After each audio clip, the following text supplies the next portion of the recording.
திருப்பாவை பாடல் 6. புல்லும் சிலம்பின.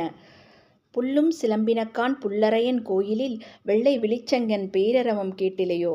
பில்லாய் எழுந்திராய் பேய்முலை நஞ்சுண்டு கள்ளச் சகடம் கலக்கழிய காலூச்சி வெள்ளத்து அரவில் துயிலமர்ந்த வித்தினை உள்ளத்துக் கொண்ட முனிவர்களும் யோகிகளும் மெல்ல எழுந்து அரியன்ற பேரரவம் உள்ளம் புகுந்து குளிர்ந்தேலோர் எம்பாவாய். இதன் பொருளானது, அன்பு தோழியே, நீ உடனே எழுந்திரு. பறவைகள் அதிகாலையில் எழுந்து கீச்சிடும் இனிய ஒலி இன்னும் கேட்கவில்லையா? கருடனை வாகனமாக கொண்ட எம்பிரானின் கோயிலில் வெள்ளை நிற சங்குகள் எழுப்பும் முழக்கம் காதில் விழவில்லையா?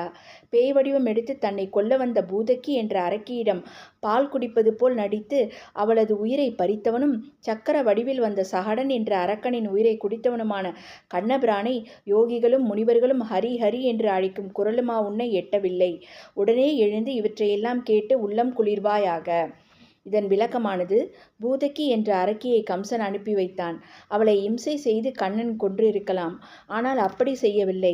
அவனுக்கு பால் தந்து தாய்ஸ்தானத்தை அடைந்து விட்டாளே, அந்த தாய்மையை பாராட்டும் விதத்தில் அவளது மடியில் அமர்ந்து பாலை குடிப்பது போல் அமைதியாக உயிரை குடித்து அவளுக்கு மோட்சம் அளித்தான் எம்பெருமான்.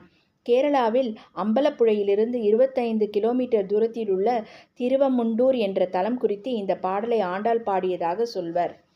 நன்றி, வணக்கம்.